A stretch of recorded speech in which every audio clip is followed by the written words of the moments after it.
اسی لیے اللہ کے نبی فرماتے ہیں کل امتی معافن الا المجاہرین، میری امت میں سب کی تو معافی ہو سکتی ہے مگر کھلم کھلا گناہ کرنے والوں کی معافی نہیں ہوگی۔ اے اللہ کے نبی، یہ کھلم کھلا گناہ کرنے والے کون ہیں؟ آپ نے فرمایا کھلم کھلا گناہ کرنے والے وہ لوگ ہیں کہ رات کو انہوں نے کوئی گناہ کیا اور اللہ نے ان کے گناہ کے اوپر پردہ ڈال دیا، اور صبح کو وہ دوستوں سے بیان کر رہا ہے میں نے رات میں ایسا ایسا کام کیا ہے، اللہ نے تو اس کے گناہ کے اوپر پردہ ڈالا تھا، اس نے اللہ کے پردے کو چاک کر دیا، اس نے اپنے گناہ کی نمائش کرنی شروع کر دی، اس نے اپنے گناہ کو شیئر کرنا شروع کر دیا۔ آج یہ چیز ہو رہی ہے، کسی کے ساتھ کوئی غلط کام کیا پھر دوستوں کو دکھا رہا ہے دیکھو میں نے یہ کام کیا۔ اپنے گناہ کی نمائش کرنا، اپنے گناہ کو شیئر کرنا اور اپنے گناہ کو بتانا، یہ اللہ کو بہت ناپسند ہے۔ اللہ کے نبی فرماتے ہیں یہ کھلم کھلا گناہ کرنا ہے اور اللہ اس کو معاف نہیں کرنا۔ تو اگر دل میں کھٹک پیدا ہو رہی ہے، اگر گناہ کرنے کے بعد اللہ یاد آ رہا ہے، ہم آدم کی اولاد ہیں میرے بھائی، ہم انسان ہیں، ہم فرشتے نہیں ہیں، انسان سے گناہ ہو سکتا ہے، غلطی ہو سکتی ہے، لیکن بہترین خطا کار وہ ہے جو گناہ کرنے کے بعد اللہ سے معافی مانگ لے، توبہ کرے۔ اور جب دل میں ایمان ہوتا ہے تو انسان کے دل میں توبہ کا خیال ضرور آتا ہے۔ اللہ کے نبی صحابہ کے ساتھ بیٹھے ہوئے ایک عورت آتی ہے، اے اللہ کے نبی انی اصبت الزنا، میں نے زنا کیا ہے، طہرنی، مجھے پاک کر دیجئے۔ شادی شدہ عورت تھی، جانتی تھی اسلام کے اندر شادی شدہ اگر مرد یا عورت زنا کر لے تو اس کی سزا کیا ہے، جانتی تھی کہ جان مار دی جائے گی، قتل کر دی جائے گی۔ سب کچھ جاننے کے باوجود وہ اللہ کے نبی کے پاس آتی ہے، اے اللہ کے نبی میں نے زنا کیا ہے اور میں نہیں چاہتی کہ آخرت میں مجھے زنا کی سزا دی جائے، اے اللہ کے نبی میں توبہ کرنا چاہتی ہوں، میں زنا کی سزا لینا چاہتی ہوں، مجھے سزا دے دیجئے، مجھے پاک کر دیجئے تاکہ آخرت میں مجھے سزا نہ ملے۔ اللہ اکبر! کون سی طاقت تھی میرے بھائیوں جو وہ اس عورت کو اللہ کے نبی کی عدالت میں لے کر کے آتی ہے۔ آج تو مجرم عدالت سے بھاگتا ہے، آج تو مجرم رشوت دے کر کے سوچتا ہے میں سزا سے بچ جاؤں، لیکن جب ایمان پیدا ہوتا ہے تو مجرم عدالت میں چل کر کے آتا اور کہتا ہے کہ مجھے سزا دی جائے۔ اللہ کے نبی نے ٹالنے کی کوشش کی، آپ نے کہا جاؤ کیا بات کر رہی ہو؟ اس نے کہا مجھے ٹالنے کی کوشش نہ کیجئے، میں نے زنا کیا ہے اور میں اس کا ثبوت بھی لے کر کے آئی ہوں، میں حمل سے ہوں، میں پیٹ سے ہوں، ہے اللہ کے نبی مجھے زنا کی سزا دے دیجیے۔ آپ نے کہا ٹھیک ہے جاؤ، جاؤ جب بچہ پیدا ہو تب آنا، جاؤ جب بچہ پیدا ہو تب آنا، تم کو ہم ابھی سزا نہیں دے سکتے۔ 9 مہینے کا ٹائم دے دیا اللہ کے نبی، 9 مہینے کا ٹائم دے دیا۔ بھاگ سکتی تھی، کوئی ریکارڈ نہیں رکھا، اللہ کے نبی نے کہیں نام نہیں نوٹ کیا، صحابہ کو اس کا نام لکھ کر کے نہیں دیا، اس کو 9 مہینے کا موقع دے دیا، جا تو بھاگ سکتی ہے تو بھاگ جا۔ 9 مہینے گزر گئے، بچے کا جنم ہوا، بچے کو گود میں لے کر کے آتی ہے، اے اللہ کے نبی میں وہی عورت ہوں، میں وہی غامدیہ ہوں جو 9 مہینے پہلے آپ کے پاس آئی تھی اور آپ سے یہ کہہ رہی تھی کہ مجھے زنا کی سزا دے دیجئے، اے اللہ کے نبی مجھے پاک کر دیجئے، مجھے زنا کی سزا دے دیجئے۔ اللہ کے نبی نے فرمایا تمہارا بچہ بھی چھوٹا ہے، ماں کے دودھ پر نربھر ہے، جب تک یہ بچہ ماں کا دودھ پی رہا ہے تب تک ہم تمہیں زنا کی سزا نہیں دے سکتے، جب تمہارا بچہ ماں کا دودھ چھوڑ دے، جب روٹی کھانے لگے تب تم میرے پاس آنا۔ اللہ کے پیارے نبی نے 2 سال کا موقع اس عورت کو اور دے دیا کہ اب اگر وہ بھاگنا چاہے تو بھاگ سکتی ہے۔ اللہ کے نبی اس کو بھول جائیں گے، صحابہ اس کو بھول جائیں گے۔ 2 سال کا ٹائم گزر گیا، اس عورت کا بچہ روٹی کھانے لگا، اپنے بچے کو اس حال میں لے کر کے آتی ہے کہ بچے کے ہاتھ میں روٹی کا ٹکڑا ہے۔ اے اللہ کے نبی میں وہی عورت ہوں جس نے آپ کے پاس آ کر کے زنا کا اقرار کیا تھا، اے اللہ کے نبی دیکھیے میرا بچہ روٹی کھانے لگا، اب تو مجھے زنا کی سزا دے دیجیے۔ نبی اکرم نے بچہ ایک مسلمان کے حوالے کیا، زمین میں گڈھا کھودا گیا، اس عورت کا آدھا دھڑ گڈھے میں ڈالا گیا، صحابہ کرام کے ہاتھوں میں پتھر دے دیے گئے اور پتھروں سے مار مار کے اس عورت کو ختم کیا۔ کبھی آپ نے تصور کیا ہے زنا کی یہ سزا؟ مجھے یاد آتا ہے راج ٹھاکرے نے ایک مرتبہ کہا تھا، جب دلی کے اندر چلتی بس پر ایک لڑکی کا زنا کیا کے ساتھ ریپ کیا گیا، اور صرف ریپ ہی نہیں کیا گیا بلکہ جانوروں کی طرح اس لڑکی کے ساتھ، اس عورت کے ساتھ سلوک کیا گیا، اور پورے بھارت میں اس کیس کو نربھیا کانڈ کے نام سے یاد کیا گیا، تو راج ٹھاکرے نے اس موقع پر کہا تھا کہ ریپ کرنے والوں کو وہی سزا دینی چاہیے جو اسلام دیتا ہے۔ مگر یہاں ایک بات نوٹ کر لو، ہمارے یہاں جب ریپ کی بات آتی ہے تو ریپ کا مطلب ہوتا ہے بلاತ್ಕಾರ، ریپ کا مطلب ہوتا ہے زبردستی کسی کے ساتھ تعلق قائم کرنا۔ مگر اسلام یہ کہتا ہے کہ اگر ایک مرد اور ایک عورت اللیگل طریقے سے، غیر قانونی طریقے سے اگر آپس کی سہمتی سے بھی تعلق بناتے ہیں تو وہ بھی ریپ ہی کہلائے گا، وہ بھی زنا ہی کہلائے گا۔ یہ الگ بات ہے کہ ہماری عدالتوں میں اگر آپس میں سہمتی سے تعلق قائم ہوتا ہے تو اس کو ریپ نہیں مانا جاتا ہے، مگر اسلام کی نظر میں اگر بغیر شادی کے اور بغیر شرعی طریقے کے اگر مرد و عورت کا ملن ہوتا ہے تو وہ زنا ہی کہلائے گا، چاہے وہ سہمتی کے ذریعے ہو چاہے وہ زبردستی ہو، اور دونوں کو سزا دی جائے۔ ہاں زبردستی ہوگی تو ریپ کرنے والے کو سزا ملے گی، عورت کو نہیں ملے گی، لیکن آپس کی سہمتی سے ہوا ہے زنا تو دونوں کو سزا ملے گی۔ اگر کنوارے لوگ زنا کریں گے تو 100 کوڑے کی سزا دی جائے گی اور 1 سال کے لیے شہر سے نکال دیا جائے گا، اور اگر شادی شدہ مرد و عورت زنا کریں گے تو اسلامی قانون کے اندر سزا یہ ہے کہ اس کو پتھروں سے مار مار کے ختم کر دیا جائے۔ جب اس عورت کو زنا کی سزا دی جا رہی تھی، حدیث کے الفاظ ہیں، حضرت خالد بن ولید رضی اللہ تعالیٰ عنہ بھی پتھر مارنے والوں میں شامل تھے۔ جب انہوں نے پتھر مارا تو اس عورت کے خون کے کچھ چھینٹے حضرت خالد بن ولید کے کپڑے پر آ گئے، ان کی زبان سے کچھ نازیبا کلمات اس عورت کے بارے میں نکل گئے کہ کیسی ناپاک عورت کے خون کے چھینٹے میرے کپڑے پر آ گئے۔ اللہ کے پیارے نبی کے کانوں میں حضرت خالد بن ولید کے جملے پڑ گئے، آپ نے فرمایا مہلن یا خالد، اے خالد خبردار خبردار، لقد تابت توبتا لو تابها صاحب محسن لغفر له، اے خالد اس عورت نے اتنی سچی توبہ کی ہے، اگر کوئی چور، کوئی ڈاکو، کوئی لٹیرا بھی اگر یہ توبہ کر لیتا تو اللہ اس کو معاف کر دیتا۔ اور ایک حدیث کے الفاظ میں یہ ہے کہ اگر مدینہ کے 70 گنہگار بھی یہ توبہ کر لیتے تو اللہ تعالیٰ 70 گنہگاروں کی توبہ کو قبول کر لیتا۔ اس نے اتنی پاورفل توبہ کی ہے۔ گناہ کا ہونا یہ بڑی بات نہیں ہے، گناہ کے بعد انسان توبہ کر لے یہ بڑی بات ہے۔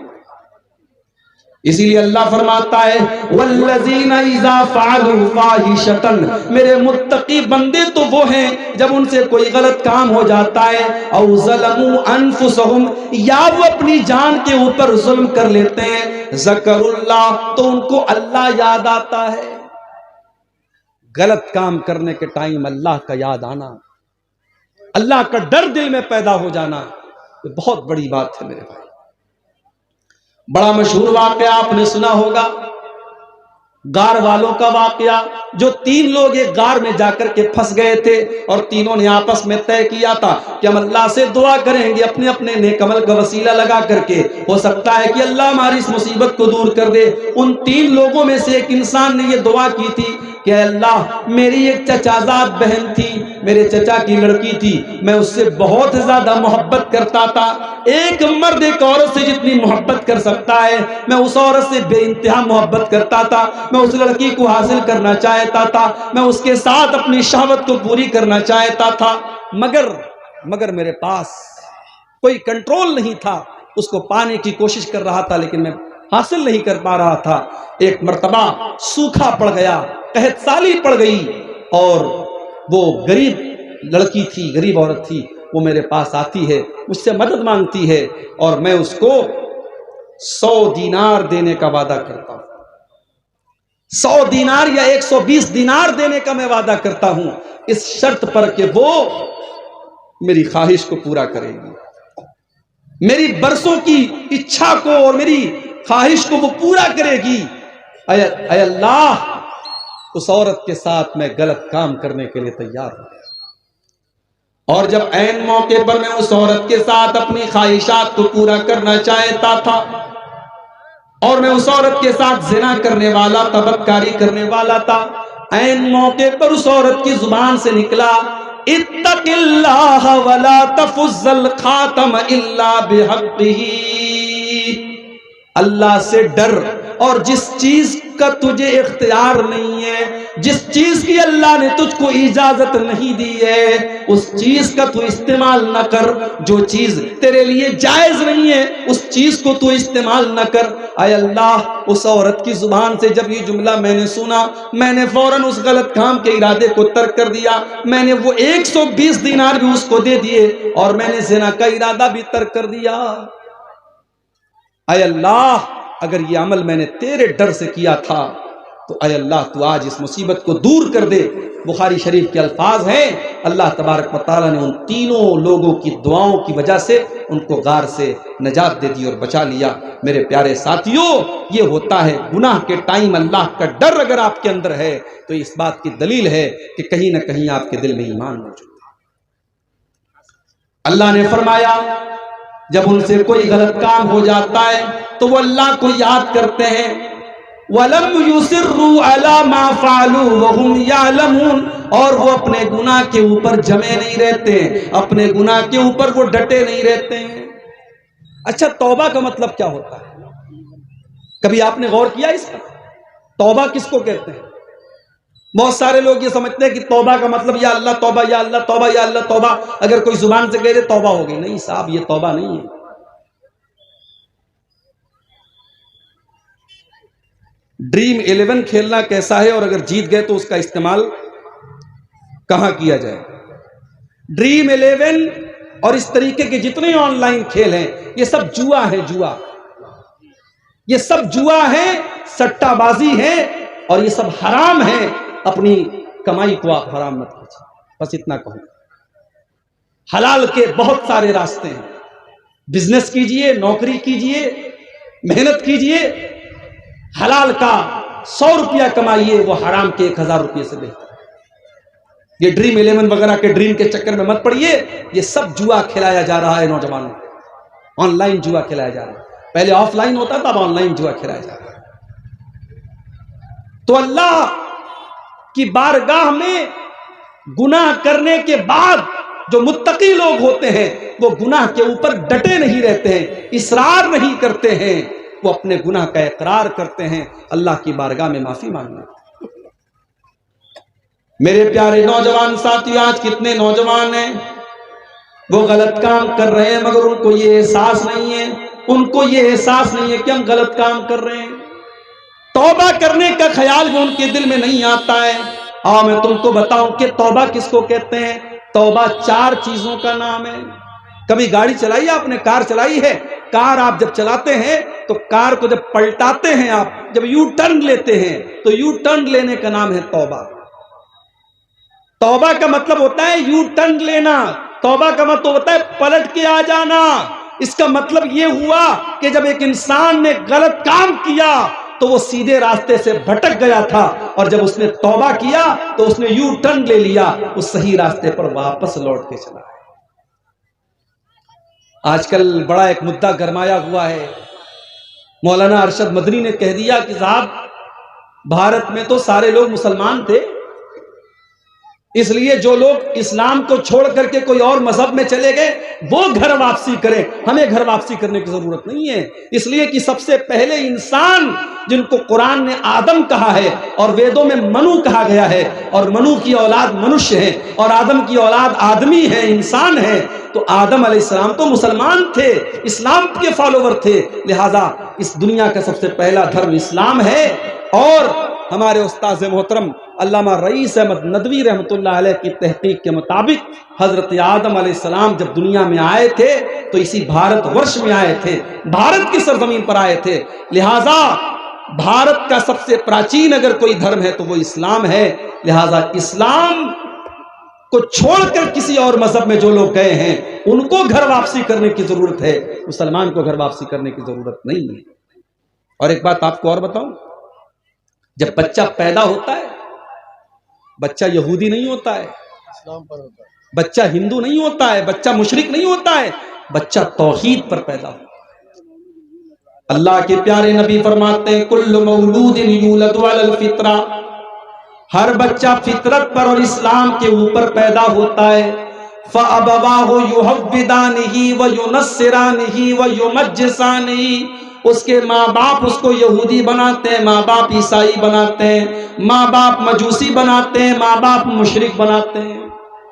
اس کا مطلب یہ ہوا کہ اسلام نیچرل طریقہ ہے، جس طریقے پر اللہ نے انسان کو پیدا کیا ہے وہ اسلام کا طریقہ ہے، اور جب اسلام کو چھوڑتا ہے کوئی تو وہ غلط راستے پر جاتا ہے۔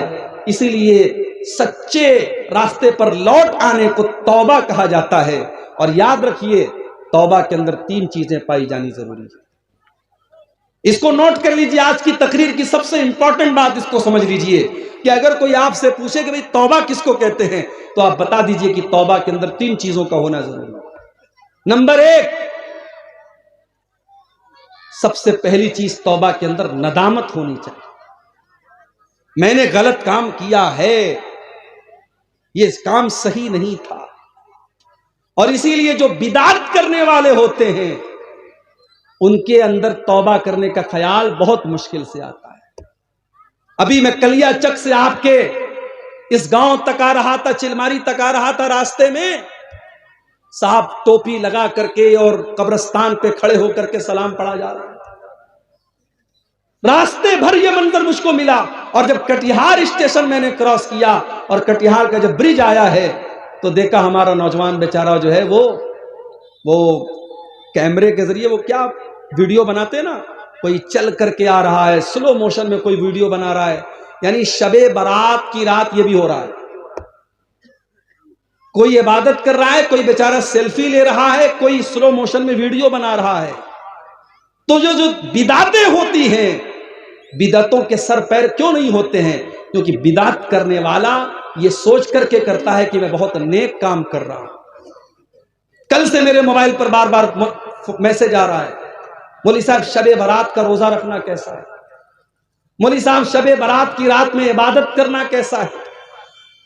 یاد رکھیے اسلام میں شب برات کے نام سے کوئی رات نہیں ہے۔ یہ شب برات کا تصور یہ شیعوں کے یہاں سے آیا ہے۔ اسلام میں شب برات نام کی کوئی چیز ہی نہیں ہے، یہ شیعوں کا عقیدہ ہے۔ ان کے 12ویں امام کی پیدائش ان کا کہنا ہے 15 شعبان کو ہوئی ہے، اور اسی جشن کو انہوں نے شب برات کا نام دیا۔ نہ تو اللہ کے نبی سے شب برات کی رات کی کوئی فضیلت ثابت ہے، نہ اس رات میں عبادت کرنا ثابت ہے، نہ دن میں روزہ رکھنا ثابت ہے، نہ یہ آتش بازی کرنا ثابت ہے، نہ مسجدوں کو سجانا ثابت ہے، نہ قبرستان پہ جانا ثابت ہے، نہ مردوں کے لیے مغفرت کی دعا کرنا ثابت ہے۔ ایک صاحب کہنے لگے حلوہ کیسے حرام ہو گیا؟ سوجی جائز ہے، چینی جائز ہے، دیسی گھی جائز ہے، ناریل جائز ہے، اور آپ کہتے ہیں حلوہ حرام ہے۔ سب کو مکس کر دیا تو حلوہ بن گیا، آپ کہتے ہیں حلوہ حرام ہے۔ میں نے کہا بھائی حلوہ حرام نہیں ہے، حلوہ حرام نہیں ہے، حلوہ یقیناً بہت اچھی چیز ہے، ہم کو بھی کھلائیے، ہم بھی کھائیں گے، مگر آپ کس عقیدے کے مطابق بنا رہے ہیں؟ آپ شب برات پر بنا رہے ہیں تو کیوں بنا رہے ہیں آپ؟ ایک صاحب کہنے لگے حلوہ ہم اس لیے بناتے ہیں کیونکہ نبی اکرم کے دانت ٹوٹ گئے تھے غزوہ احد میں، آپ نے حلوہ کھایا تھا اس لیے ہم حلوہ کھاتے ہیں۔ میں نے کہا بھائی صاحب غزوہ احد ہوئی ہے شوال میں اور شب برات منا رہے ہو شعبان میں، تم 2.5 مہینہ ایڈوانس میں حلوہ کھا رہے ہو۔ نبی اکرم نے اگر حلوہ کھایا بھی تھا، پہلی بات تو یہ من گھڑت بات ہے، اگر آپ نے کھایا تھا تو شوال میں کھایا تھا، تمہیں اتنی جلدی پڑی تم 2.5 مہینہ پہلے حلوہ کھا رہے ہو۔ اور پھر حلوہ اصل میں یہ پیٹو قسم کے شکم پرور مولویوں نے ایجاد کیا تاکہ ہمارے پیٹ کی دکانیں چلتی رہیں۔ تو بدعت کرنے والا توبہ نہیں کرتا ہے، اسی لیے اللہ کے نبی اپنے ہر خطبے میں کہتے تھے وَشَرَّ الْأُمُورِ مُحْدَثَاتُهَا، تب سے برا کام بدعت ہے۔ وَكُلُّ مُحْدَثَةٍ بِدْعَةٌ، دین کے اندر نیا نکالا گیا کام بدعت ہے، وَكُلُّ بِدْعَةٍ ضَلَالَةٌ، اور ہر بدعت گمراہی ہے۔ اصول یاد رکھیے، شریعت کے ایک اصول یاد رکھیے، ہم جو کلمہ پڑھتے ہیں لا الہ الا اللہ محمد رسول اللہ، اس کلمے کے اندر دو اصول موجود ہیں۔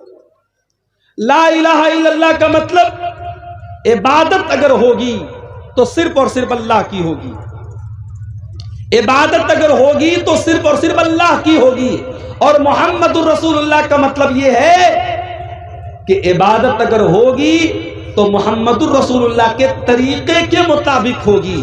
تو کلمے کے اندر دو اصول سکھایا گیا، عبادت کس کی ہونی چاہیے؟ عبادت صرف اللہ کی ہونی چاہیے، اور عبادت کیسی ہونی چاہیے؟ عبادت جناب محمد رسول اللہ صلی اللہ علیہ وسلم کے جیسی ہونی چاہیے۔ تو جو شب برات منا رہا ہے وہ سمجھو پرانا 500 اور 1000 کا نوٹ آج چلانے کی کوشش کر رہا ہے۔ چول بے پرانا نوٹ چول بے کبھی نہ چول بے انشاءاللہ۔ تو جب پرانا نوٹ نہیں چل سکتا ہے تو جس عمل کے اوپر اللہ کے نبی کی مہر نہیں لگی ہے وہ عمل کیسے چلے گا؟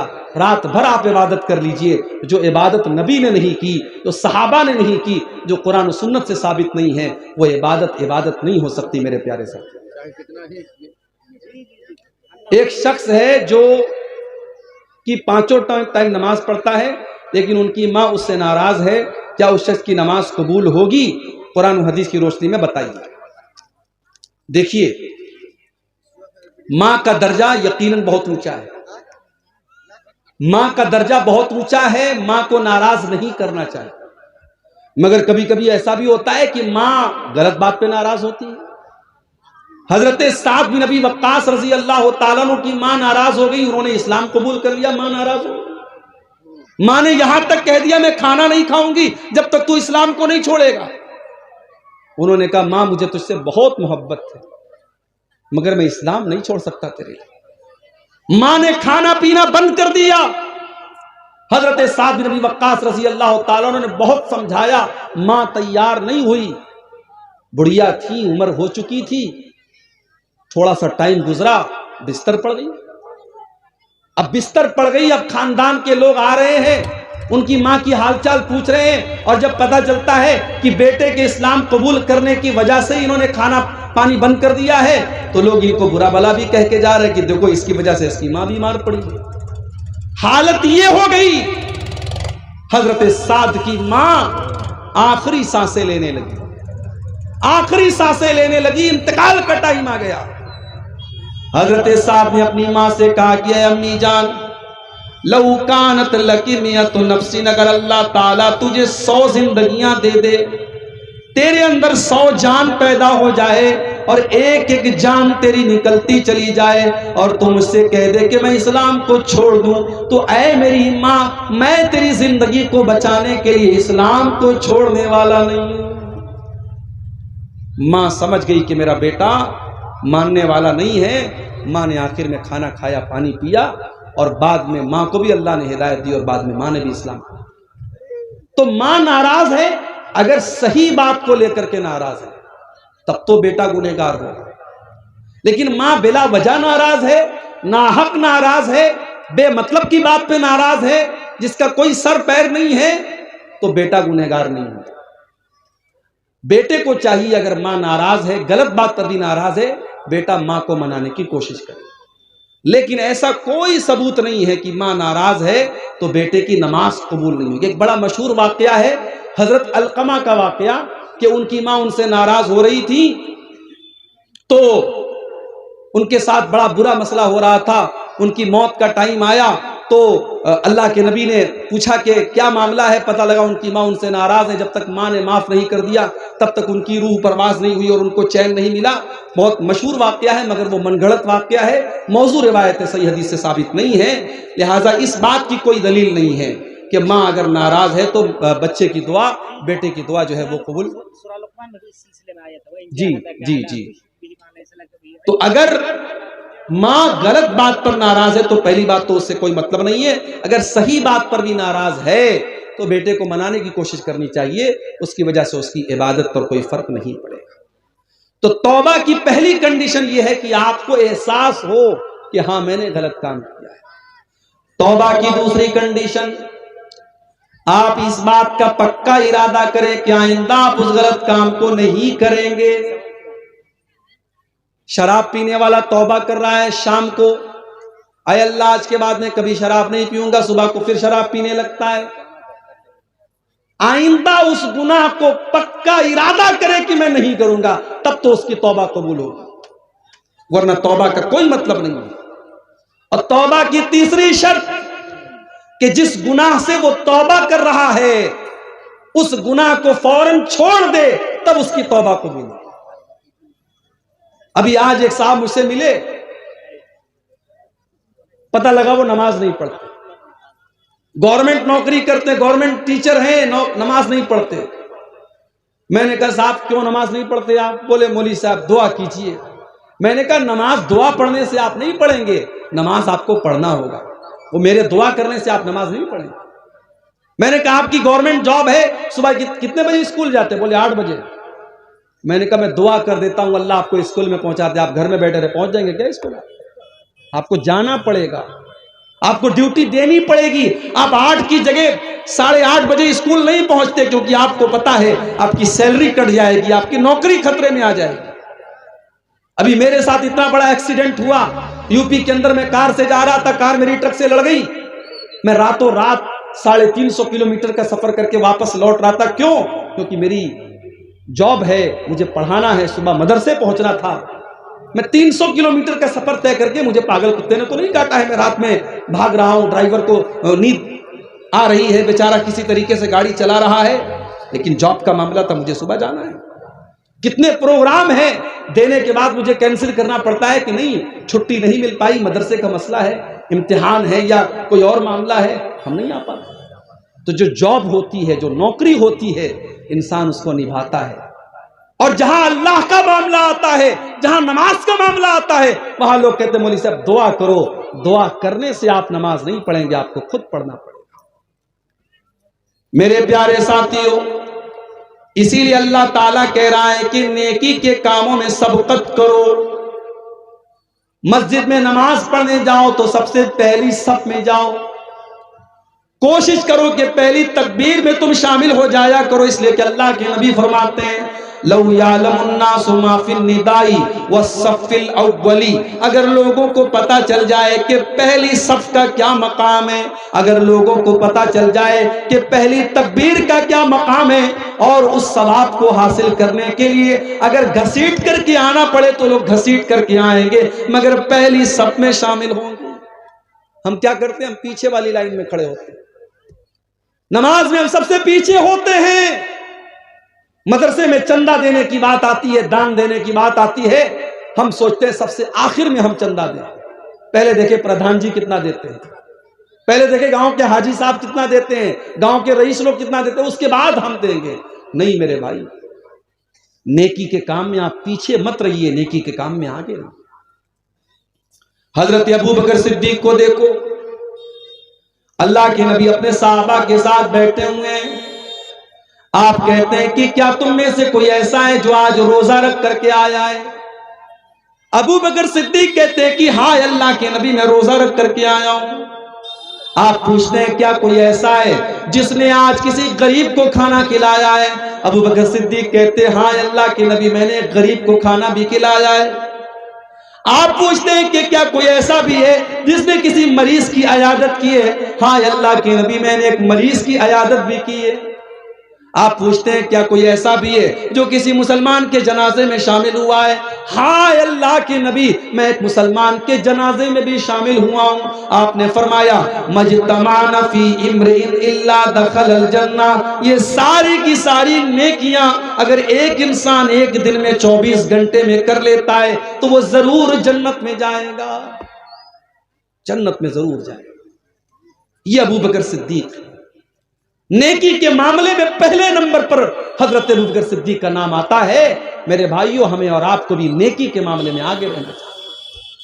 آج کتنے لوگ ہیں جمعہ کی نماز میں، اگر 1 بجے جمعہ کی نماز ہونے والی ہے تو 12:55 پر ان کی شکل نظر آتی ہے مسجد۔ اللہ کے نبی فرماتے ہیں کہ جمعہ کے دن جو سب سے پہلے آتا ہے اسے اللہ کی راہ میں اونٹ صدقہ کرنے کا ثواب ملتا ہے، جو بعد میں آتا ہے اس کو گائے صدقہ کرنے کا ثواب ملتا ہے، جو اس کے بعد آتا ہے اس کو دمبا، جو اس کے بعد آتا ہے اس کو مرغی، جو اس کے بعد آتا ہے اس کو انڈا اللہ کی راہ میں صدقہ دینے کا ثواب ملتا ہے۔ اور جب امام خطبہ دینے کے لیے آتا ہے تو یہ ثواب لکھنے والے فرشتے ثواب لکھنا بند کر دیتے ہیں اور وہ بھی امام کا خطبہ سنیں۔ ہم لوگ تو اتنے بدنصیب ہیں کہ اونٹ چھوڑ دو، گائے چھوڑ دو، دمبا چھوڑ دو، بکرا چھوڑ دو، مرغا چھوڑ دو، انڈا چھوڑ دو، کتنے بدنصیب ایسے لوگ ہیں کہ جمعہ کے دن وہ تب آتے ہیں جب امام کا خطبہ اسٹارٹ ہو جاتا ہے، بلکہ جماعت شروع ہونے کے 5 منٹ پہلے وہ مسجد میں آتے ہیں۔ ایسا نہیں ہونا چاہیے میرے بھائی۔ اسلام آپ کو نیکی کے معاملے میں آگے آگے رہنے کا حکم دیتا ہے۔ غزوہ تبوک کا موقع یاد کیجئے، حضرت عمر فاروق رضی اللہ تعالیٰ عنہ فرماتے ہیں کہ میرے دل میں خیال آیا کہ آج نیکی کے معاملے میں، آج اللہ کے دین کے معاملے میں میں ابو بکر سے آگے نکل کر کے دکھاؤں گا۔ وہ اپنے گھر آتے ہیں، اپنے گھر کا سارا سامان اکٹھا کرتے ہیں اور سارے سامان کو 2 بھاگ میں وہ بانٹ دیتے ہیں اور ایک بھاگ اپنے گھر میں چھوڑ دیتے ہیں اور ایک حصہ اللہ کے نبی کے پاس لے کر کے آتے ہیں۔ اے اللہ کے نبی، آج اسلام کو میرے مال کی ضرورت ہے، دیکھیے میں اپنے گھر کا مال لے کر کے آیا ہوں۔ نبی اکرم پوچھتے ہیں کہ اے عمر، گھر والوں کے لیے کچھ چھوڑ کے آئے ہو کہ نہیں آئے ہو؟ اے اللہ کے نبی آپ پریشان نہ ہو، میں آدھا لے کر کے آیا ہوں، آدھا چھوڑ کر کے آیا ہوں۔ عمر فاروق بہت خوش ہیں کہ آج میں نے وہ کارنامہ انجام دے دیا جو ابو بکر صدیق بھی انجام نہیں دے سکتے۔ تھوڑی دیر کے بعد حضرت ابو بکر صدیق بھی آتے ہیں، وہ بھی اپنے گھر کا سامان لے کر کے آئے ہیں، اپنے گھر کا مال لے کر کے آئے ہیں، اپنے گھر کی چیزیں لے کر کے آئے ہیں۔ انہوں نے لا کر کے جب اللہ کے نبی کے سامنے رکھ دیا، آپ نے پوچھا اے ابو بکر، تم نے اپنے گھر والوں کے لیے کیا چھوڑا ہے؟ حضرت ابو بکر صدیق کہتے ہیں ابقیت لہم اللہ ورسولہ، اے اللہ کے نبی، میں نے اپنے گھر والوں کے لیے اللہ کو چھوڑا ہے، اس کے رسول کو چھوڑا ہے۔ اے اللہ کے نبی، میں تو سب کچھ لے کر کے آیا ہوں، آج اسلام کو میرے مال کی ضرورت ہے، میں اپنے گھر والوں کے لیے کچھ چھوڑ کے نہیں آیا، میں اللہ کو چھوڑ کے آیا ہوں، رسول کو چھوڑ کے آیا ہوں۔ عمر فاروق کی آنکھوں میں آنسو آ گئے۔ انہوں نے کہا مجھے یقین ہو گیا کہ میں نیکی کے معاملے میں ابو بکر کا مقابلہ نہیں کر سکتا۔ نیکی کے معاملے میں سبقت کرو میرے پیارے ساتھی۔ اسی لیے اللہ تعالیٰ قرآن کے 17ویں پارے میں اپنے نبیوں کا ذکر کرنے کے بعد کہتا ہے، اپنے نبیوں کا نام لینے کے بعد کہتا ہے انہم کانوا یسارعون فی الخیرات، یہ میرے جتنے نبی تھے، یہ میرے جتنے رسول تھے، وہ نیکیوں کے معاملے میں آگے آگے رہتے تھے، وہ نیکیوں کے معاملے میں پیچھے پیچھے نہیں رہتے تھے۔ میری پیاری ماں بہنوں، نبی اکرم کے دور کی عورتوں کو آپ دیکھیے، اس زمانے میں لاؤڈ اسپیکر کا انتظام نہیں تھا۔ اللہ کے نبی تقریر کرتے تھے، عام طور سے مردوں کے بیچ میں تقریر کرتے تھے، عورتوں کے درمیان آپ کا بیان نہیں ہوتا تھا۔ ایک مرتبہ کچھ عورتیں آئیں، اے اللہ کے نبی، مرد لوگ آپ کی باتوں کو سنتے ہیں، ہم عورتوں کو تو آپ کی بات سننے کو نہیں ملتی ہے، اے اللہ کے نبی آپ ہفتے میں ایک دن ہم کو بھی دیجئے تاکہ ہم بھی دین کی باتیں آپ سے سنا کریں۔ نبی اکرم نے دیکھا کہ ان عورتوں کے اندر دین کو سیکھنے کی تڑپ موجود ہے، آپ نے الگ سے ہفتے کا ایک دن عورتوں کے لیے طے کر دیا۔ ہمارے یہاں جلسے میں آپ نے عورتوں کا انتظام کیا ہے، لیکن مسجد میں جمعہ میں ہوتا ہے انتظام آپ کے یہاں؟ نہیں ہے۔ تراویح چھوڑ دیجئے، تراویح تو سال میں ایک بار ہوتی ہے نا، جمعہ میں کیوں نہیں ہے؟ بنگال میں بھی میں گیا، بنگال میں لوگوں نے بتایا مولوی صاحب ہمارے یہاں زیادہ تر مسجدوں میں عورتوں کا انتظام جمعہ میں نہیں ہوتا۔ افسوس ہے میرے بھائی، آپ اہل حدیث ہیں نا، ماشاءاللہ شیرشاہ آبادی برادری ہی کے لوگ ہوں گے یہاں پہ؟ شیرشاہ آبادی برادری پوری کی پوری اہل حدیث مانی جاتی ہے؟ کیا اہل حدیث آپ ہیں؟ آپ کے یہاں کی عورتوں کو دین کون سکھائے گا؟ مولوی صاحب ہفتے میں ایک دن تقریر کرتے ہیں، آدھا گھنٹہ دین کی بات بتاتے ہیں، آپ حضرات سن کے چلے آتے ہیں، گھر کی عورتوں کو کون بتائے گا؟ آج ہمارے گھر کی عورتوں کو بگاڑنے والی ہزاروں چیزیں ہیں، فیس بک ہے، سوشل میڈیا ہے، انٹرنیٹ ہے، تمام دنیا بھر کی چیزیں ہیں، ان کو دین سکھانے کے لیے سال کا ایک جلسہ کافی نہیں ہے، اور جلسے میں بھی بیچاری آتی ہیں، تقریر کم سنتی ہیں، شاپنگ زیادہ کرتی ہیں، بچوں کو لے کے گھوم رہی ہیں، ٹہل رہی ہیں، کوئی ادھر بھاگ رہی ہے، کوئی ادھر بھاگ رہی ہے۔ آپ جمعہ کی نماز میں عورتوں کے لیے انتظام کیجئے، میرے انتظام کیجئے۔ آپ نبی اکرم کے دور کی عورتیں آ کر کے ڈیمانڈ کرتی ہیں، اے اللہ کے نبی آپ ہمارے لیے انتظام کیجئے، ہمیں دین کی باتیں سنائیے۔ اور اگر آپ نے ایسا انتظام نہیں کیا، حالات بہت برے ہیں میرے بھائی۔ آج مسلمان لڑکیاں غیروں کے ساتھ بھاگ رہی ہیں، فرار ہو رہی ہیں، مرتد ہو رہی ہیں، اسلام کو چھوڑ رہی ہیں، اور ہم اور آپ صرف تماشا دیکھ رہے ہیں۔ اپنی اولاد کو سنبھالیے، اپنے بچوں کو سنبھالیے، اپنی اولاد کو دین کی تعلیم دیجئے، ورنہ پچھتانا پڑے گا۔ اپنے بچے اور بچیوں کو جس طریقے سے آپ اسکول کی اور کالج کی تعلیم دیتے ہیں، اسی طریقے سے دین کی تعلیم دیجئے، انہیں اسلام کے بارے میں بتائیے، انہیں توحید کے بارے میں بتائیے، ورنہ آگے چل کر کے 10-15 سال کے بعد جو حالات ہوں گے، ہر گھر اور ہر خاندان میں اس طریقے کے کیس ہوں گے، پھر آپ کے پاس حالات کو کنٹرول کرنے کا کوئی راستہ نہیں ہوگا۔ نیکی کے معاملے میں آگے بڑھیے، پیچھے مت رہیے۔ حضرت عمرو بن جموح رضی اللہ تعالیٰ عنہ ایک بوڑھے صحابی ہیں، اللہ کی راہ میں جہاد کرنے کی وجہ سے ان کی دونوں ٹانگیں خراب ہو چکی ہیں، عمر بھی 70 سال کے پار ہو چکی ہے۔ جب ایک جنگ کا موقع آتا ہے، اللہ کے نبی کے پاس ان کے چار بیٹے ہیں، ان کے چاروں بیٹوں نے اپنا نام لکھوایا۔ حضرت عمرو بن جموح نے کہا کہ اللہ کے نبی میرا بھی نام لکھ لیجیے۔ بیٹوں نے کہا ابا جان آپ نے ساری زندگی اسلام کی خدمت کی ہے، آپ کی دونوں ٹانگیں اسی میں خراب ہو چکی ہیں، اے ابا جان ہم آپ کی طرف سے جا ہی رہے ہیں، آپ کے چار بیٹے اللہ کی راہ میں جا رہے ہیں، اے ابا جان آپ گھر میں آرام کیجیے، آپ کی ضرورت نہیں ہے۔ باپ نے کہا نہیں، ٹھیک ہے میں لنگڑا ہو چکا ہوں، ٹھیک ہے میری ٹانگیں کام نہیں کر رہی ہیں، مگر میرے بازوؤں میں آج بھی طاقت ہے، میں دشمنوں کے چھکے چھڑا سکتا ہوں، میں اللہ کی راہ میں جہاد کرنا چاہتا ہوں، تم کون ہوتے ہو مجھے روکنے والے؟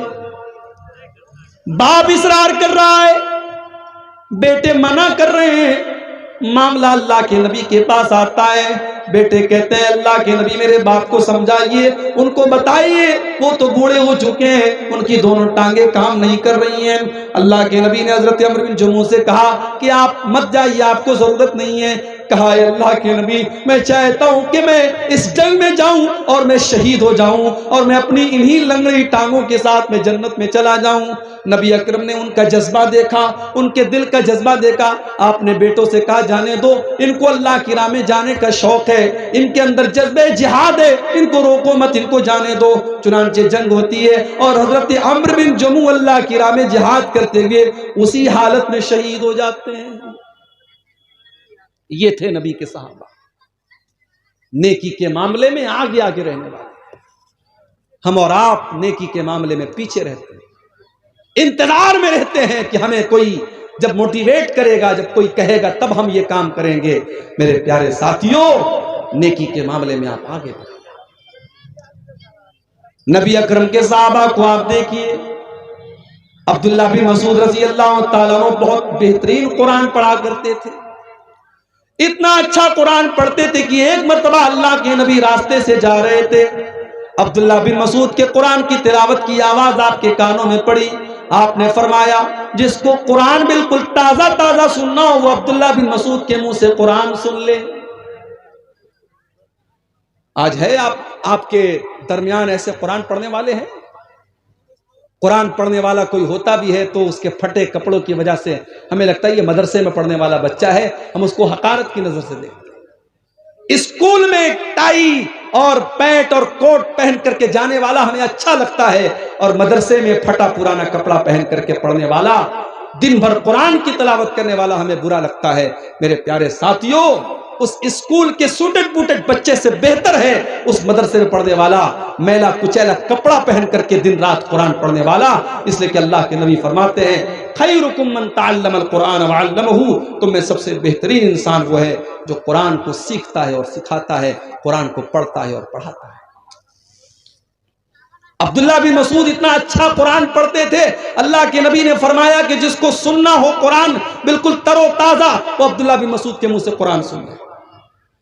جب اللہ کے نبی نے یہ بات بیان کی، حضرت عمر فاروق کے دل میں خیال پیدا ہوا کہ یہ بات عبداللہ کو بتانی چاہیے۔ انہوں نے رات کے 12 بجے، آدھی رات کو انہوں نے جا کر کے عبداللہ بن مسعود کے دروازے کو کھٹکھٹایا۔ عبداللہ بن مسعود نے دروازہ کھولا، دیکھا حضرت عمر آئے۔ کیا بات ہے عمر کیوں آئے ہو؟ آئے عبداللہ، مجھے معلوم ہے کہ یہ وقت مناسب نہیں تھا، رات کے 12 بج رہے ہیں، آدھی رات ہو چکی ہے، لیکن میں تمہیں ایک بات بتانا چاہتا ہوں، اللہ کے نبی نے تمہیں ایک خوشخبری دی ہے۔ کیا خوشخبری دی؟ کہاں ہے عبداللہ؟ نبی اکرم نے آج تمہاری تلاوت کی آواز سنی تھی تو نبی اکرم نے فرمایا تھا کہ جس کو قرآن سننا ہو، بالکل تازہ تازہ قرآن سننا ہو، وہ عبداللہ کے منہ سے قرآن سن لے۔ میں نے سوچا کہ میں آدھی رات کو میں جا کر کے تم کو بتا دوں تاکہ سب سے پہلے میں یہ خوشخبری تمہیں سنا دوں۔ ایک مسلمان کو اچھی خبر دینے میں بھی ثواب ملتا ہے، میں یہ خبر تمہیں سنانے آیا ہوں۔ حضرت عبداللہ نے کہا کہ آپ نے تھوڑا سا لیٹ کر دیا، تھوڑا سا آپ نے ڈیلے کر دیا، تھوڑا سا لیٹ کر دیا۔ ابھی تھوڑی دیر پہلے حضرت ابو بکر صدیق آئے تھے اور انہوں نے یہ خبر مجھے دے دی ہے۔ حضرت عمر نے پیشانی پکڑ کے کہا کہ اے ابو بکر، عمر تیرا مقابلہ نہیں کر سکتا۔ میرے پیارے ساتھیوں، یہ نبی کے صحابہ تھے جو نیکی کے معاملے میں سبقت کرتے تھے۔ آج ہم کاروبار میں سبقت کرتے ہیں، زمین جائیداد میں سبقت کرتے ہیں، دنیا کے عیش و آرام میں سبقت کرتے ہیں، لیکن ہم جنت کے لیے سبقت نہیں کرتے۔ سورہ آل عمران کی یہ آیت ہمیں یہی میسج دے رہی ہے، وَسَارِعُوا إِلَىٰ مَغْفِرَةٍ مِّن رَّبِّكُمْ وَجَنَّةٍ، میرے بندو تم اللہ کی جنت کو پانے کے لیے اور اللہ کی مغفرت کو پانے کے لیے جلدی کرو۔ میرے پیارے نوجوان ساتھیوں، جب ہم آپ سے نماز کے بارے میں کہتے ہیں، آپ کہتے ہیں مولوی صاحب ابھی تو جوانی کے ایام ہیں، ابھی تو موج مستی کے دن ہیں، جب 40 سال کے ہو جائیں گے، 50 سال کے ہو جائیں گے، ہم نماز بھی پڑھنے لگیں گے، ہم داڑھی بھی رکھ لیں گے، ہم حاجی بھی ہو جائیں گے۔ کون گارنٹی لے گا؟ کون گارنٹی لے گا کہ آپ 50 سال تک زندہ رہیں گے، 60 سال تک زندہ رہیں گے؟ ایک ایکسیڈنٹ آپ کی زندگی بدل سکتا ہے، ایک حادثہ آپ کو ختم کر سکتا ہے، ایک بیماری آپ کو برباد کر سکتی ہے۔ میرے پیارے نوجوان ساتھیوں، وما تدری نفس ماذا تکسب غدا، کوئی نہیں جانتا کہ کل اس کے ساتھ کیا ہونے والا ہے۔ اس لیے کل نہ کر، کل کا کوئی بھروسہ نہیں، کل تو کل ایک پل کا بھروسہ نہیں، فکر عقبا کی کر آج ہی بے خبر، فکر عقبا کی کر آج ہی بے خبر، کل نہ کر، کل کا کوئی بھروسہ نہیں، کل تو کل ایک پل کا بھروسہ نہیں۔ کر عبادت خدا کی جوانی میں تو، کر عبادت خدا کی جوانی میں تو، کل بڑھاپا تیرے سر پہ آ جائے گا، کل بڑھاپا تیرے سر پہ آ جائے گا، قوت دست و پا ختم ہو جائے گی، قوت دست و پا ختم ہو جائے گی، پھر عبادت کا کوئی بھروسہ نہیں۔ کل کا کوئی بھروسہ نہیں ہے میرے نوجوان ساتھیوں، نیکی کے معاملے میں سبقت کرو۔ مثال دے دنیا کہ ہاں یہ لڑکا نیکی کے معاملے میں آگے رہتا ہے۔ مسجد میں نماز پڑھنے جاؤ تو پہلی صف میں رہو، عبادت کے معاملے میں سبقت کرو۔ کسی کو دھوکہ دینا کیسا ہے؟ بہت اچھا کام ہے، دیا کرو بھائی دھوکہ۔ اب یہ سب پوچھنے کی بات ہے۔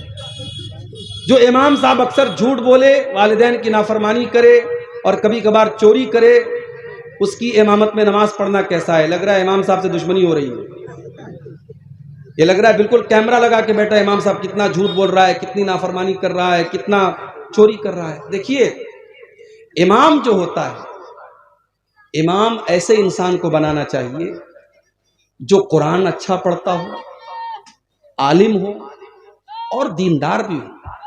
ایسا کبھی کبھی ہوتا ہے کہ ایک انسان عالم ہے لیکن دیندار نہیں ہے، تو نماز کی امامت ایک اونچا مقام ہے، یہ ہر انسان کو نہیں دینا چاہیے۔ تو ایسے انسان کو امام نہیں بنانا چاہیے۔ اگر ایسا انسان امام ہے، نماز ہو جائے گی آپ کی نماز پر کوئی فرق نہیں پڑے گا، مگر ایسے انسان کو امام نہیں بنانا چاہیے جو کھلم کھلا یہ سب کام اگر کر رہا ہے، جھوٹ بول رہا ہے، والدین کی نافرمانی کر رہا ہے، چوری کر رہا ہے، ایسے انسان کو امامت نہیں دینا چاہیے۔ عمر دراز آدمی کا اگر بار بار پیشاب آ جائے اور کپڑا ناپاک ہو جائے، علاج و معالجہ سے بھی مایوس ہو چکا ہو، تو ایسے انسان کو نماز پورا کرنے کے لیے کیا طریقہ اپنانا چاہیے؟ بس سیدھی سی بات ہے، فاتقوا اللہ ما استطعتم، اللہ سے جتنا ڈر سکتے ہو ڈرو۔ جس انسان کو یہ پرابلم ہے کہ اس کا پیشاب رکتا ہی نہیں ہے، قطرہ قطرہ بہتا رہتا ہے، تو اب ظاہر ہے وہ مجبور ہے۔ اگر وہ علاج کرا چکا ہے اور علاج سے بھی کوئی فائدہ نہیں ہو رہا ہے، تو ایسا انسان نماز اسی حالت میں پڑھے گا، لیکن ہاں ہر نماز کے ٹائم وہ نیا وضو کرے گا۔ ظہر میں مان لو اس نے وضو کیا، بیچ میں اس کو ہوا خارج نہیں ہوئی، پاخانہ کرنے کے لیے وہ نہیں گیا، لیکن تب بھی عصر کا ٹائم آئے گا وہ پھر سے وضو کرے گا، اس لیے کہ یہ بیماری جس کو ہے اس کے لیے حکم ہے کہ وہ ہر نماز کے ٹائم الگ سے وضو کرے گا۔ اسی طریقے سے بعض لوگوں کو ہوا خارج ہونے کی بیماری ہوتی ہے، ان کو ہر منٹ پر ہوا خارج ہوتی ہے، وہ ہر طریقے کا علاج کرا چکے ہیں لیکن ان کا مسئلہ حل نہیں ہوتا ہے، تو ان کے بارے میں بھی صحیح مسئلہ یہی ہے کہ وہ اسی حال میں نماز پڑھیں گے، وضو کریں گے اور نماز پڑھیں گے۔ ٹھیک ہے؟ جامع مسجد میں جگہ کی قلت ہے، مسجد کے ارد گرد بھی جگہ خالی نہیں ہے، اس لیے مسجد کو دوسری جگہ منتقل کرنا چاہتے ہیں۔ ایسی صورت میں مسجد کی پرانی زمین کو فروخت کر سکتے ہیں یا نہیں، جبکہ منتقل شدہ مسجد کی زمین صرف 250 فٹ کی دوری پر ہے؟ اب دیکھیے یہ مسئلہ تھوڑا سا پیچیدہ ہے، اس کے بارے میں تحقیق کرنی پڑے گی کہ اب یہ جو سچویشن ہے، جیسے کبھی کبھی ایسا ہوتا ہے کہ مسجد کی جو جگہ ہے وہاں پہ ہائی وے نکل رہا ہے، تو ہائی وے جب نکلتا ہے یا اس طریقے کی کوئی مجبوری آتی ہے تو ظاہر ہے مسجد کو ٹرانسفر کرتے ہیں، تو وہ صورت یہاں پر بھی ایسا لگ رہا ہے کہ اپنائی جا سکتی ہے، جب جگہ کم بھی ہے تو ایسا کر سکتے ہیں، لیکن پھر بھی اس کے بارے میں تھوڑی سی تحقیق کرنے کے بعد ہی جواب دیا جا سکتا ہے۔ امام کا انتخاب عوام الناس کے ذریعے ہوگا یا عالموں کے ذریعے ہوگا؟ دیکھیے عوام کے انتخاب کے لیے کوئی شریعت کی شرط نہیں ہے، اللہ کے نبی نے کچھ کرائٹیریا بتا دیا ہے کہ امام ایسا انسان ہونا چاہیے جو قرآن کو زیادہ پڑھنے والا ہو، سنت کا جانکار ہو، نماز کا طریقہ جاننے والا ہو۔ اگر اس کرائٹیریا پر کوئی محلے میں کوئی انسان کھرا اتر رہا ہے، اس کو عوام بھی امام بنا سکتی ہے، کوئی ضروری نہیں کہ علماء کی ایک کمیٹی ہو وہی امام بنائے، ایسا کوئی ضروری نہیں ہے۔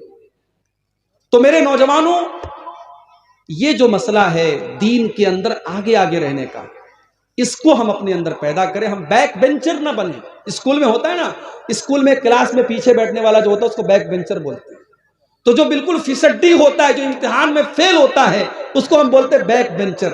دین کے معاملے میں آپ بیک بینچر مت بنے، دین کے معاملے میں آپ آگے رہنے والے بنے، پہلی صف میں رہنے والے بنے، یہی ہم آپ سے امید کرتے ہیں۔ اللہ سے دعا ہے رب العالمین ہم سب کو نیکیوں کے معاملے میں سبقت کرنے کی توفیق عطا فرمائے، رب العالمین ہمارے گناہوں کو معاف فرمائے، نیکیوں میں آگے آگے رہنے کی توفیق دے، آمین۔ وآخر دعوانا الحمدللہ۔ یا ایھا الذین آمنوا اتقوا اللہ وقولوا قولا سدیدا يصلح لكم أعمالكم ويغفر لكم ذنوبكم ومن يطع الله ورسوله فقد فاز فوزا عظيما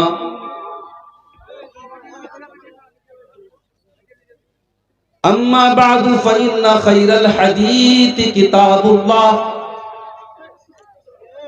وخير الهدي هدي محمد صلى الله عليه وسلم وشر الأمور محدثاتها وكل محدثة بدعة وكل بدعة ضلالة وكل ضلالة في النار۔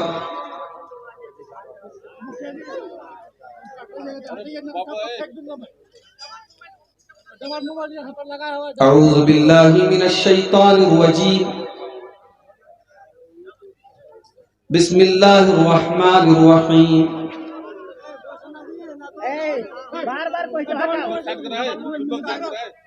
وسارعوا الى مغفرة من ربكم وجنة عرضها السماوات والارض اعدت للمتقین.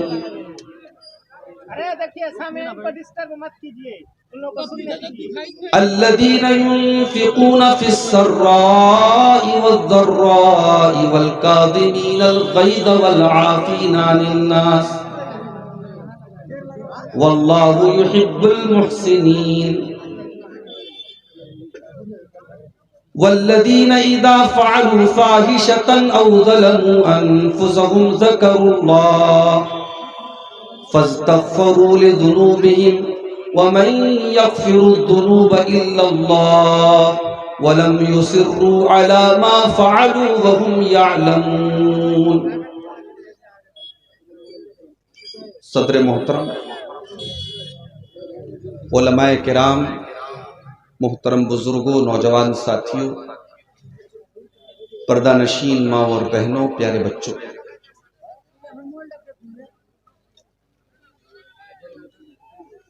سب سے پہلے میں آپ سب سے معذرت چاہتا ہوں، بڑی تاخیر کے ساتھ آپ کے پاس پہنچا. رات کے اس وقت تقریباً 2 بجنے والے ہیں.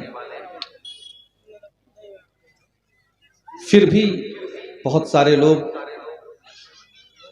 الحمدللہ ابھی تک جلسے میں موجود ہیں اور قرآن و حدیث کی باتوں کو سننے کے لیے اپنی نیند کو قربان کر کے، اپنے آرام کو قربان کر کے اس پنڈال کے نیچے تشریف فرما ہے. اللہ تعالی ہمارے اس جذبے کو قبول فرمائے اور کہنے اور سننے سے زیادہ عمل کرنے کی ہم سب کو توفیق عطا فرمائے. آمین. میرے بھائیوں، میں نے آپ کے سامنے خطبہ مسنونہ کے بعد سورہ آل عمران کی 3 آیتیں پڑھی ہیں. ان آیتوں میں اللہ تعالیٰ نے اپنے بندوں کو 2 چیزوں کی طرف سبقت کرنے کا حکم دیا. 2 چیزوں کے لیے کمپٹیشن کرنے کا حکم دیا ہے. 2 چیزوں کے لیے دوڑنے اور جلدی کرنے کا حکم دیا ہے. وَسَارِعُوا إِلَى مَغْفِرَةٍ مِّن رَّبِّكُمْ وَجَنَّةٍ عَرْضُهَا السَّمَاوَاتُ وَالْأَرْضُ أُعِدَّتْ لِلْمُتَّقِينَ. میرے بندو، تم جلدی کرو، تم دوڑ پڑو، تم بھاگ پڑو، تم ایک دوسرے سے آگے نکلنے کی کوشش کرو. کس چیز کے لیے؟ اِلَى مَغْفِرَةٍ مِّن رَّبِّكُمْ، اپنے رب کی مغفرت کو پانے کے لیے، وَجَنَّةٍ، اور جنت کو پانے کے لیے. آج ہم اپنے سماج پر نظر اٹھا کے دیکھیں، سماج کے اندر ایک دوڑ لگی، ایک مقابلہ ہو رہا ہے. پیسہ کمانے کا مقابلہ، زمین و جائیداد کا مقابلہ، نام کمانے کا مقابلہ، کہیں پردھانی کا مقابلہ، کہیں پولیٹکس کا مقابلہ. اللہ فرماتا ہے میرے بندو، تمہیں اگر مقابلہ ہی کرنا ہے، تمہیں اگر آگے نکلنا ہے، تمہیں ایک دوسرے کو اگر پیچھے کرنے کے بارے میں سوچنا ہے، تو تم اللہ کی مغفرت کو حاصل کرنے کے لیے اور جنت کو حاصل کرنے کے لیے مقابلہ کرو. اور جب جنت کا نام لیا اللہ نے، تو یہ بھی بتا دیا کہ جنت کو تم معمولی مت سمجھو. وَجَنَّةٍ عَرْضُهَا السَّمَاوَاتُ وَالْأَرْضُ، میرے بندو تم اس جنت کے لیے محنت کرو جس جنت کی چوڑائی آسمانوں اور زمین کے برابر ہے. آج دنیا کے بڑے بڑے شہروں میں زمین کتنی مہنگی ہے. کلکتہ آپ چلے جائیں، گوہاٹی آپ چلے جائیں،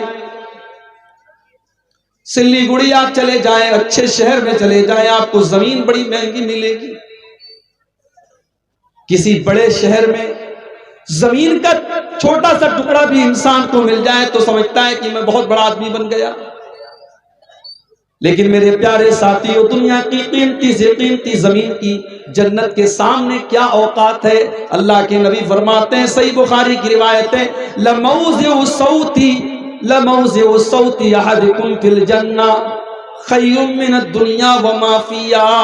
جنت میں ایک کوڑے کے رکھنے کی جو جگہ ہوگی، ایک کوڑا رکھنے کی جگہ جنت میں دنیا کی ساری چیزوں سے بہتر ہے. ایک کوڑا رکھنے کی جگہ یعنی ہم اپنی زبان میں کہہ سکتے ہیں 1 اسکوائر فٹ کا ایریا. جنت میں 1 اسکوائر فٹ کا ایریا دنیا کی تمام قیمتی سے قیمتی چیزوں سے بہتر ہے. میرے پیارے ساتھ، دنیا کی خوبصورتی، دنیا کا عیش و آرام جہاں سے ختم ہوتا ہے، جنت وہاں سے شروع ہوتی ہے. میرے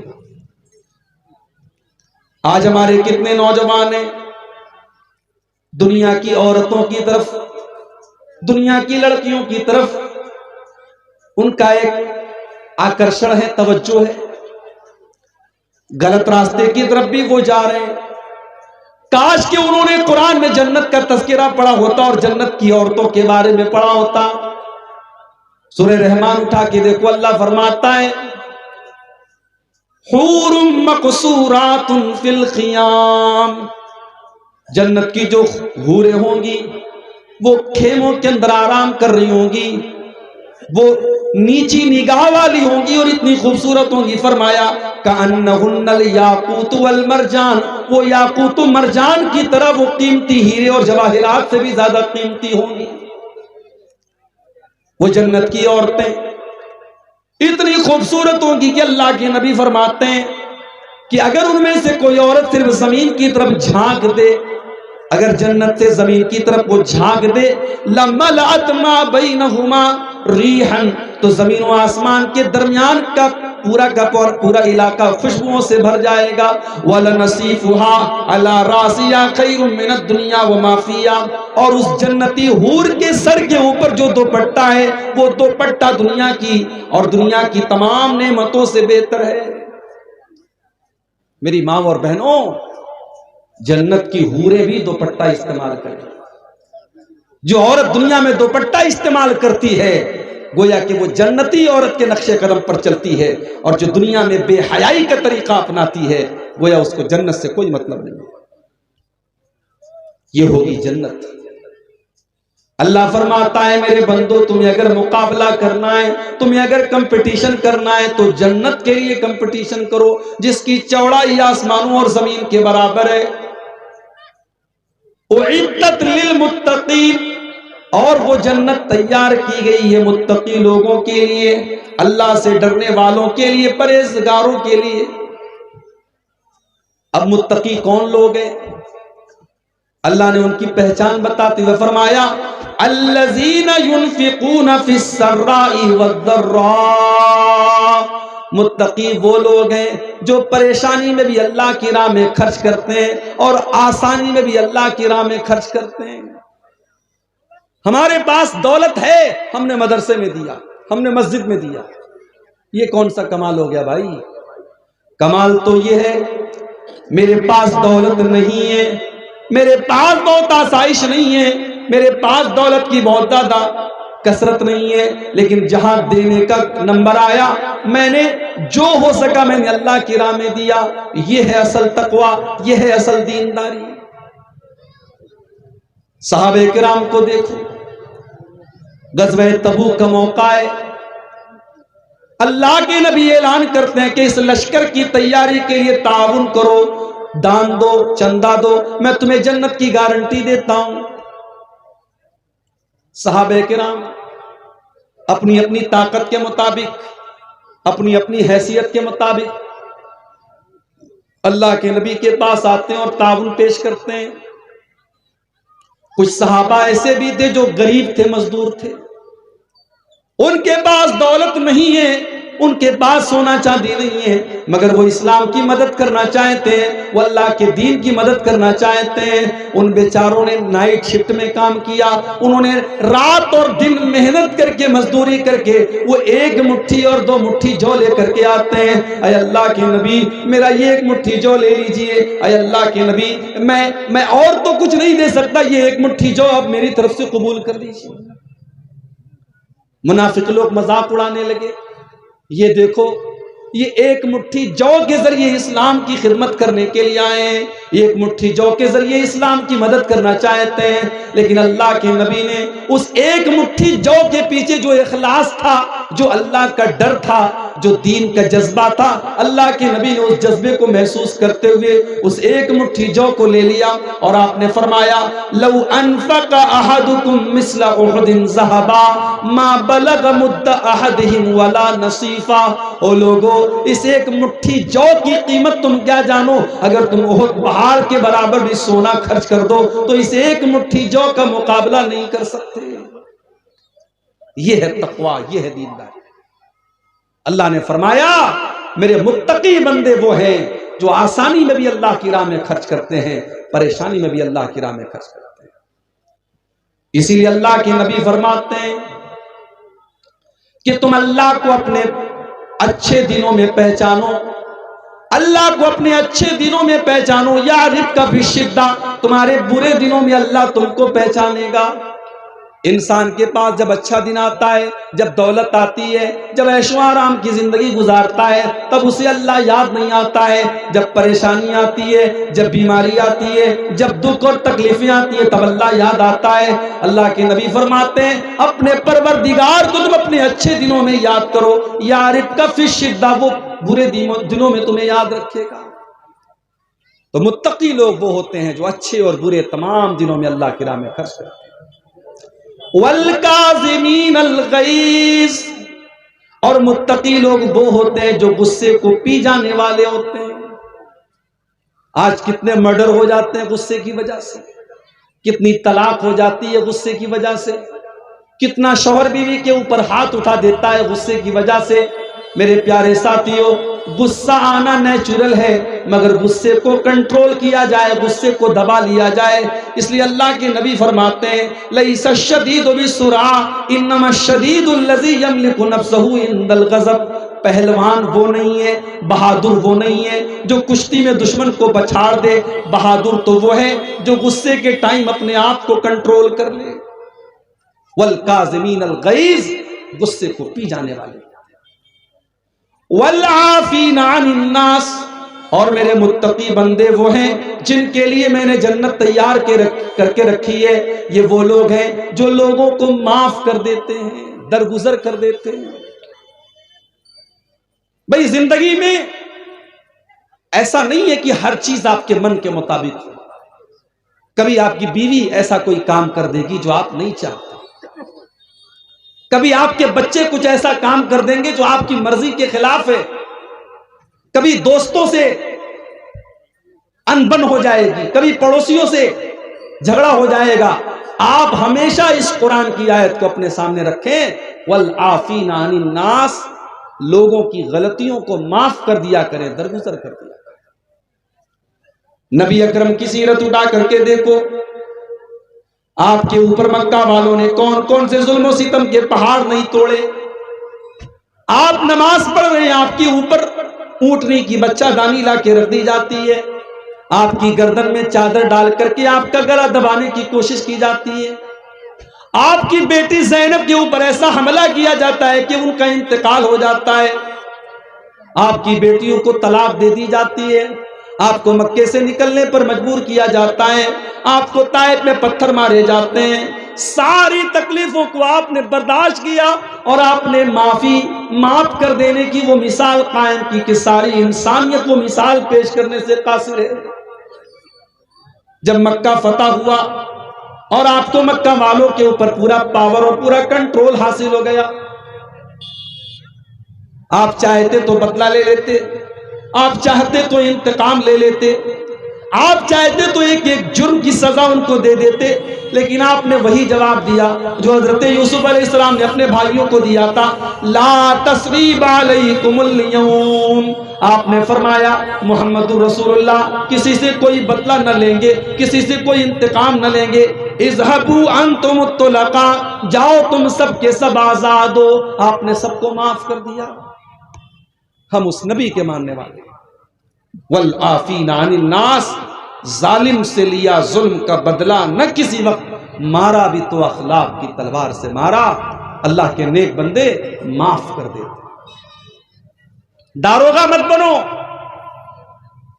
اگر آپ کو اللہ نے کسی کے اوپر کنٹرول دیا ہے تو آپ داروغہ مت بنو، آپ معاف کر دیا کرو، لوگوں کی غلطیوں سے درگزر کر دیا کرو۔ واللہ یحب المحسنین، اور اللہ تعالیٰ احسان کرنے والوں کو، نیکی کرنے والوں کو پسند فرماتا ہے۔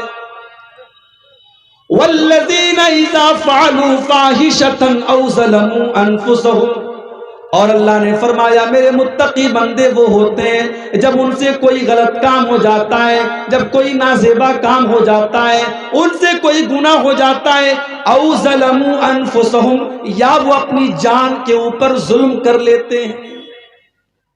گناہ کرنے والا سب سے پہلے اپنی جان پر ظلم کرتا ہے۔ گناہ کر کے آپ دوسرے کا نقصان بعد میں کرتے ہیں، پہلے اپنا نقصان کرتے ہیں۔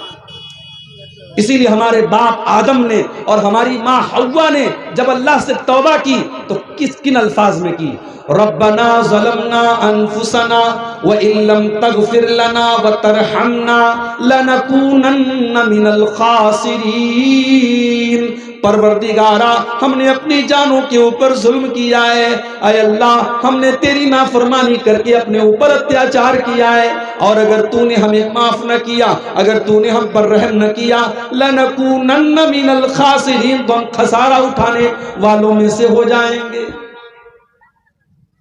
تو اللہ کہہ رہا ہے کہ میرے متقی بندے وہ ہیں جب ان سے کوئی گناہ ہو جاتا ہے یا وہ اپنی جان پر ظلم کر لیتے ہیں، ذکر اللہ، تو وہ اللہ کو یاد کرتے ہیں، وہ اللہ کو یاد کرتے ہیں، فاستغفروا لذنوبہم، اور اپنے گناہوں کی معافی مانگتے ہیں۔